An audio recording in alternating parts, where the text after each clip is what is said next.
Bismillahirrahmanirrahim. Paslun fi ahkamil ihya'il mawat. Jadi pasol menjelaskan hukum-hukum ihya'il mawat.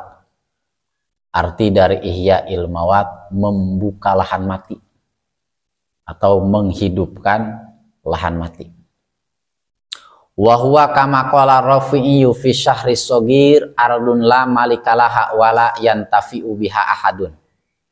Yang dimaksud dengan ihya'il mawat yaitu yang dijelaskan oleh Imam Rafi'i di dalam kitab Syarah Shogir.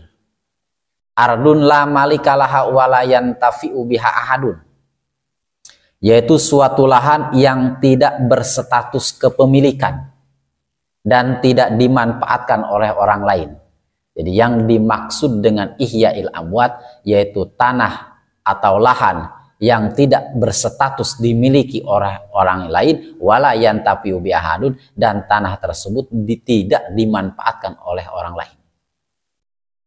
Wa ihya'ul mawat ja'ijun bisyartain. Itu bahannya. Syarat ihya'ul mawat, membuka lahan mati, ja'ijun, diperbolehkan.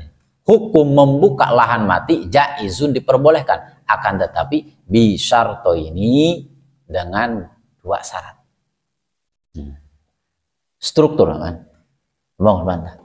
Struktur ihya'il mawat.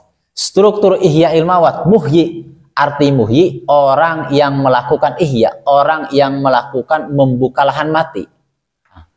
Yang kedua muhya lahan mati yang bisa dimiliki oleh muhyi.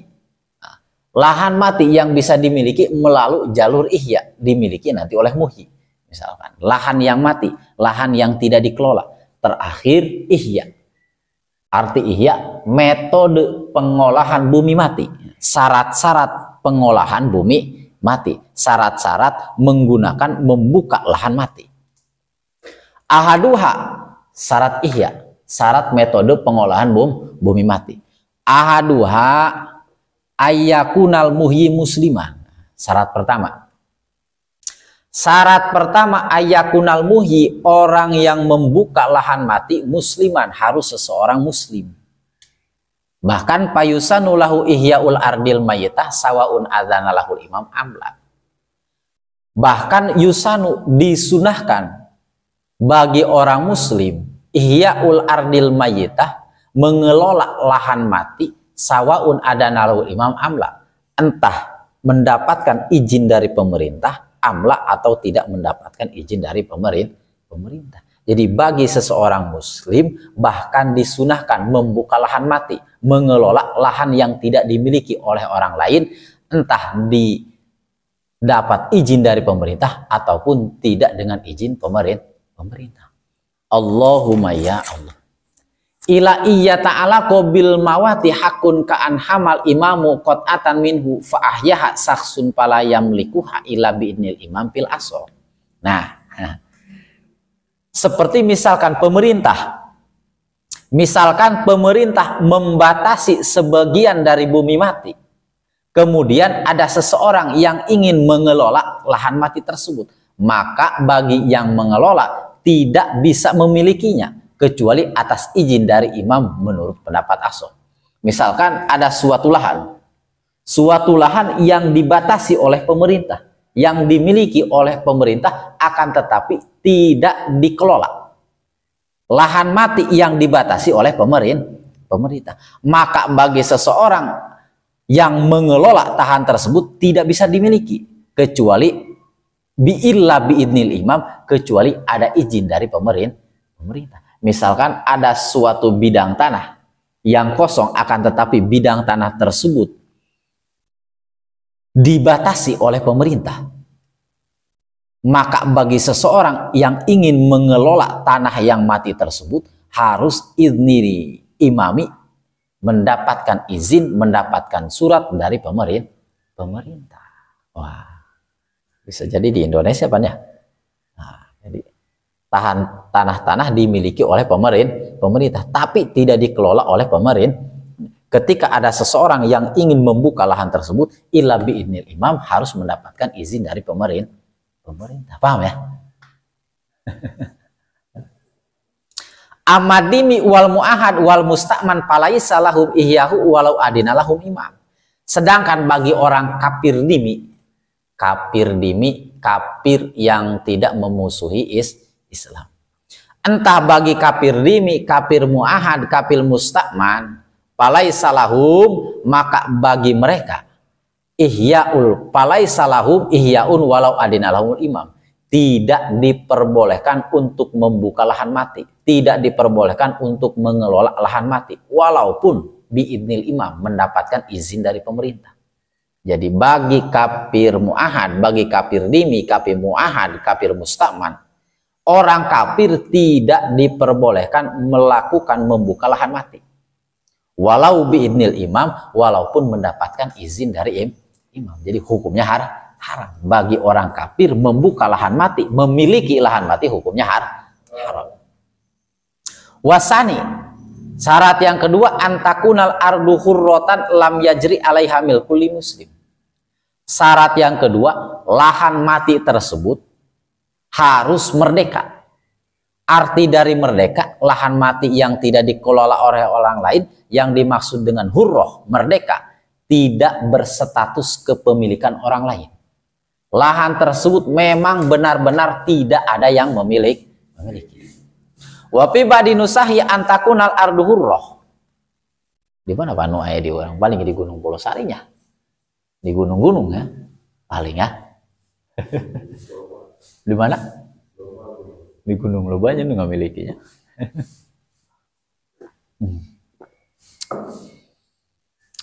Di gunung paling.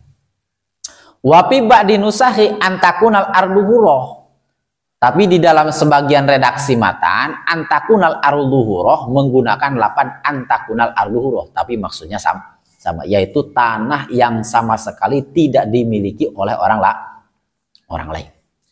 Wal muradu min kalamil musonib anamakana makmuron wa huwa al anak khorobun bahwa limaliki in uripa musliman kana audimian walam yulaku hadal harobu ila wala yumlaku hadal harobil ihya. Jadi yang dikehendaki dari ungkapan musonib, yang dimaksud dengan ungkapan musonib aldun huroh, tanah yang merdeka, sesungguhnya lahan yang pernah dihuni namun sekarang dalam kondisi tidak dikelola. Lahan yang pernah dihuni, yang pernah dimiliki, tapi sampai sekarang tidak dikelola, maka status lahan tersebut masih tetap milik orang lain.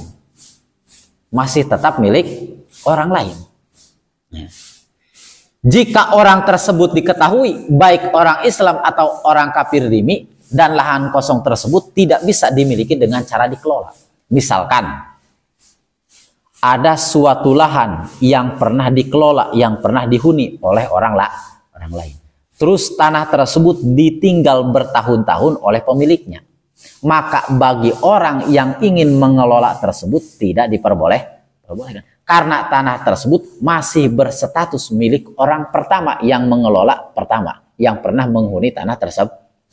Jadi syarat dari membuka lahan yaitu tanah tersebut sama sekali belum pernah dihuni oleh orang lain, belum pernah dimiliki orang lain. Paham ya? Fa ilam yu'rab malikuhu wal imaro islamiyatun pahadal makmuru malundoi. Jika tidak diketahui sama sekali pemilik tanah tersebut, tidak diketahui pada era Islam, maka lahan tersebut adalah malundoi, harta yang sia-sia. Misalkan tanah tersebut pernah dihuni oleh orang lain, akan tetapi tidak diketahui siapa pemilik tanah tersebut, maka tanah tersebut disebut malundoi, harta yang tersia-sia. Bagi harta yang tersia-sia, al-amru fihi li ra'yil imam fi hibdihi au bai wa hibdi samanihi. Bagi harta yang tersia-sia, tanah yang pernah dihuni oleh orang lain lalu tidak diketahui pemiliknya siapa, maka bagi pemerintah setempat harus menjaga tanah tersebut sampai pemiliknya diketahui. Au bai'ihi, atau yang kedua, bagi pemerintah tersebut harus menjual tanah tersebut. Nanti wahif disamanihi, uangnya dijaga. ketika telah ditemukan pemilik tanah tersebut.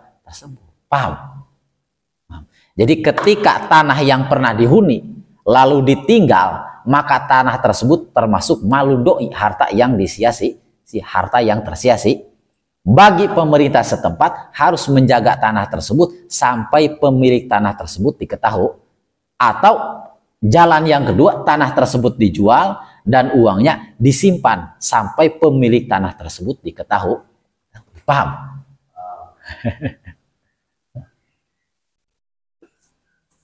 Mohon.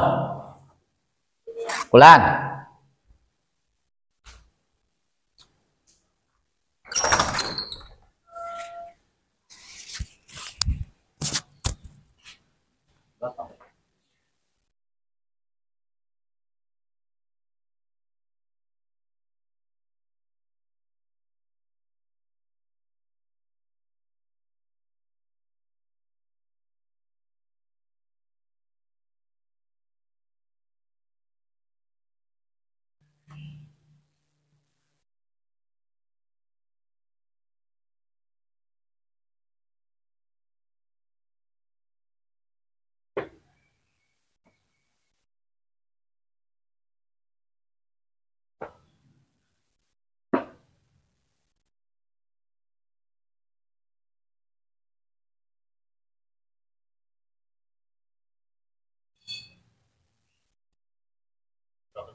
Sampai mana, Pan?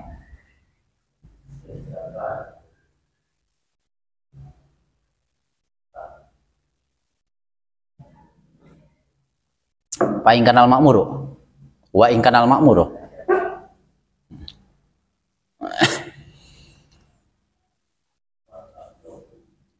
Wa in kanal ma'muru jahiliyatan mulika bil ihya. Jika lahan tersebut dikelola pada masa jahiliyah sebelum terjadi era Islam Nabi Muhammad, maka bisa dimiliki dengan cara dikelola. Misalkan tanah tersebut tanah lahan mati pernah dihuni, akan tetapi di masa zaman jahiliyah. Zaman jahiliyah sebelum Islam datang. Lalu pemilik tanah tersebut tidak diketahui. Maka status lahan tersebut bil ihya, maka bisa dimiliki dengan cara dikelola. Paham? Terus. Wasifatul ihya maka napil adat imaratun lil muhya. Pengolahan yang dapat dijadikan hak milik atau misalkan bumi mati dengan mengelola yang secara publik dianggap bentuk pengolahan terdapat lahan mati. Jadi tata cara menghidupkan, mengelola lahan mati sesuai seperti mengelola secara publik dianggap bentuk bahwa tanah tersebut telah dimiliki. Wayah talipul hada bikhtilafil gorodi ala diyaksudul muhya. Tapi hal tersebut berbeda-beda bentuknya. Sebab perbedaan tujuan yang dikehendaki oleh orang yang ingin menghidupkan tanah tersebut oleh orang yang ingin mengelola tanah tersebut. Misalkan Fa'ida arodal muhyi ihya al mawat maskanan usturi topihi tahwi tulbuk ati bibinaihi toniha bimajarot bihi adatu dalikal makan, ya.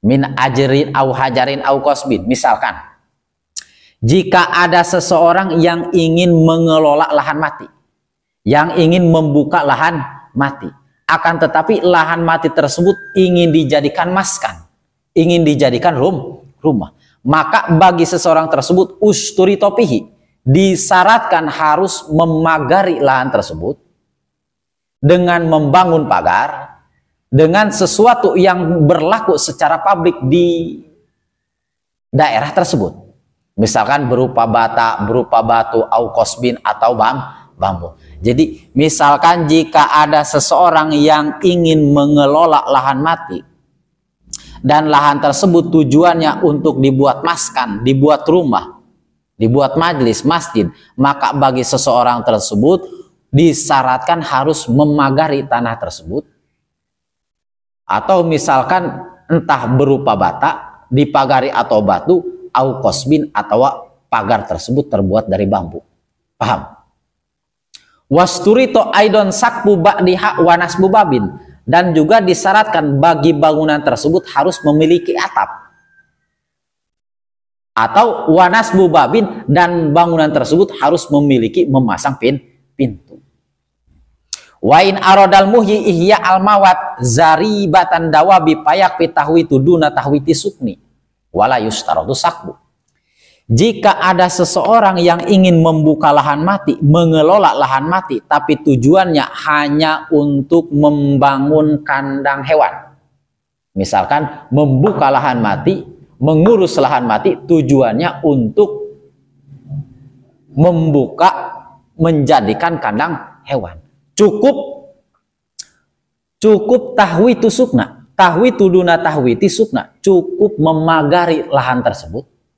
Wala yustaratu sakbu, tidak disyaratkan harus membuat atap. Jadi misalkan seseorang membuka lahan mati, tujuannya untuk membuka kandang hewan, maka cukup hanya sekedar memagari tanah tersebut, tidak disyaratkan untuk membuat atap. Paham? Paham ya? Santai, Pan. Wa in aradal muhyi ihya al mawat muzru'atan fayazma'u turab haulaha wa yastawil aradu bikasi mustagilin fiha wa tamimun hafidin wa tarbima'in laha. Jika ada seseorang yang ingin membuka lahan mati, ingin mengelola lahan mati, tapi tujuannya untuk muzru'atan, untuk dibuat sawah. Dibuat sawah. Maka bagi seseorang tersebut harus meratakan tanah yang tinggi, terus harus meratakan bagian-bagian tanah yang agak tinggi, atau misalkan watomimun hopidin, menimbun bagian-bagian tanah-tanah yang berlubang, atau menimbun bagian-bagian tanah yang rendah, dan watartibi ma'ilaha, mengatur pengairan-pengairan pada lahan sawah tersebut. Paham? Jika ada seseorang yang ingin membuka lahan mati tapi tujuannya untuk muzro'ah, untuk sawah, maka bagi orang tersebut harus meratakan tanah yang agak tinggi atau menimbun bagian-bagian tanah yang berlubang dan tartibin ma'in, mengalirkan air pada lahan tersebut. Paham ya? Masya Allah.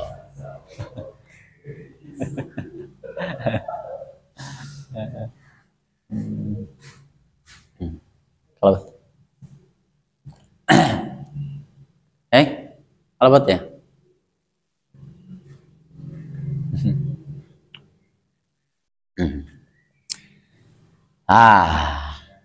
Bisakin sakiatin mimbirin awhar aprin. Nah, atau misalkan menggali sumur atau mengairi airan tersebut, menggali atau menyalurkan aliran tersebut. Fa in kapahal mator al mu'tadu lam yahtaj li tartibil ma ala sahih.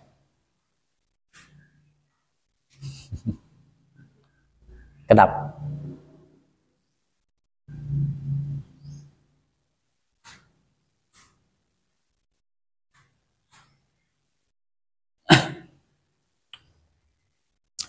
Fa in kapahal mator al mu'tadu lam yahtaj li tartibil ma ala sahih. Jika lahan mati tersebut sudah cukup dengan pemanfaatan air hujan, maka tidak butuh untuk mengatur pengairan.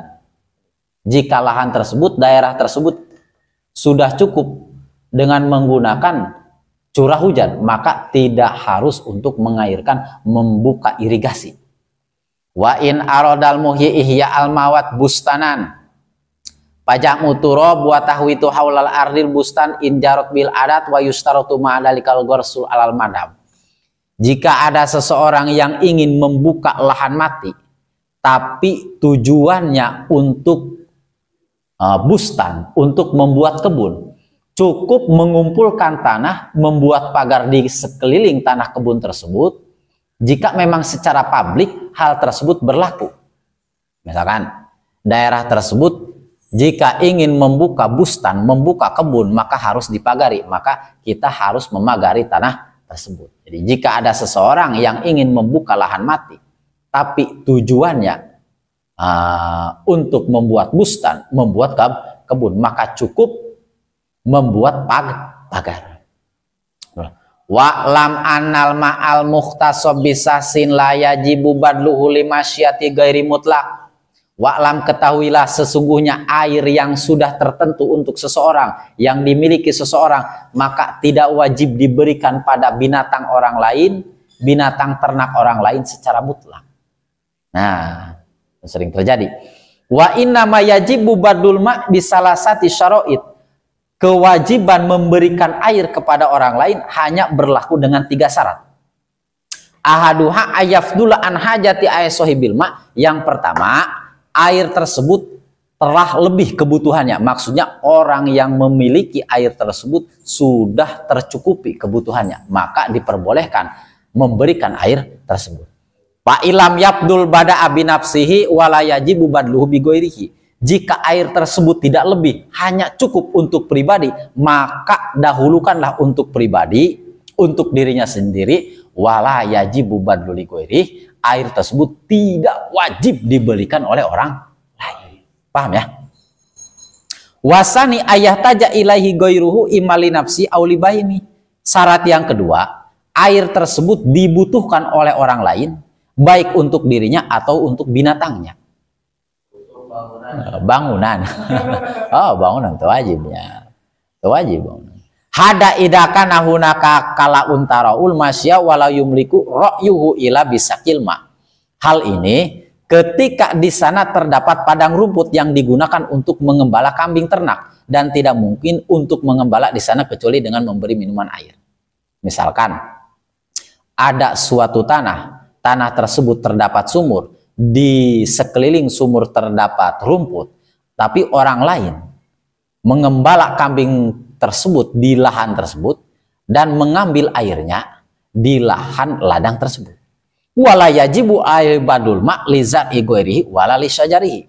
Bahkan tidak wajib baginya memberikan air untuk tanaman orang lain dan tidak untuk pohon-pohon orang lain.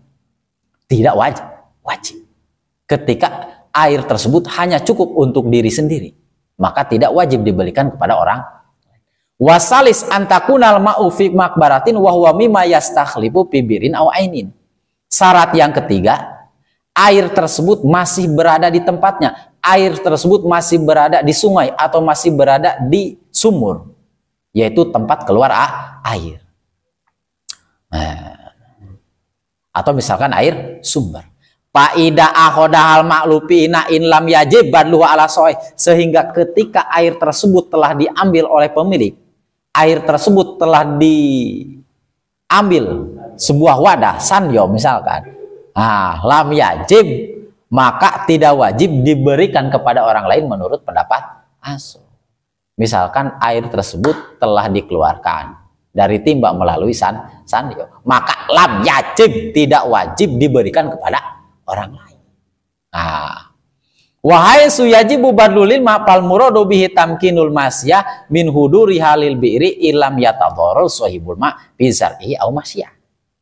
Ketika wajib untuk memberikan air kepada orang lain, yang dikehendakinya yaitu memperbolehkan binatang ternak orang lain untuk mendatangi sumur jika pemilik air tidak terganggu pada tanaman atau binatang ternaknya sendiri. Jadi yang dimaksud diperbolehkan memberikan air kepada orang lain yaitu orang yang membutuhkan air tersebut datang kepada tempat sumur tersebut.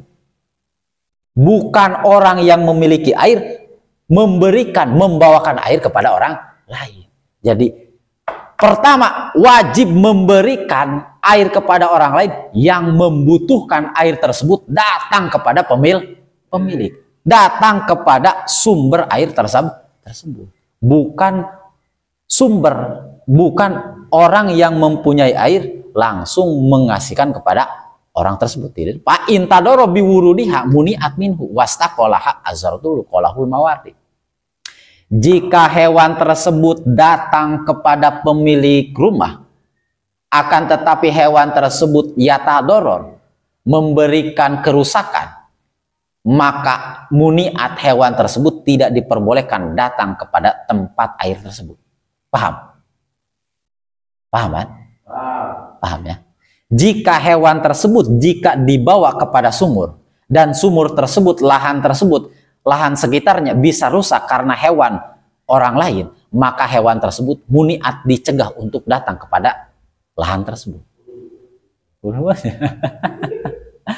Wahai suwaja balbadul ilma imtana ahlul iwan alaihi ala sohya.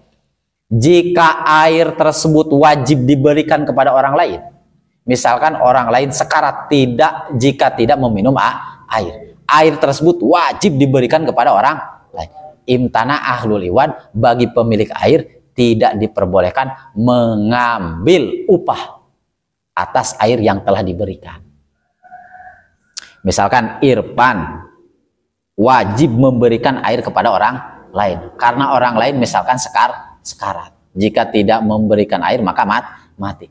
Maka bagi Irfan, bagi yang memberikan air, tidak diperbolehkan akhdul iwan, meminta mengambil upah jika air tersebut telah wajib diberikan kepada orang lain. Wallahu a'lam.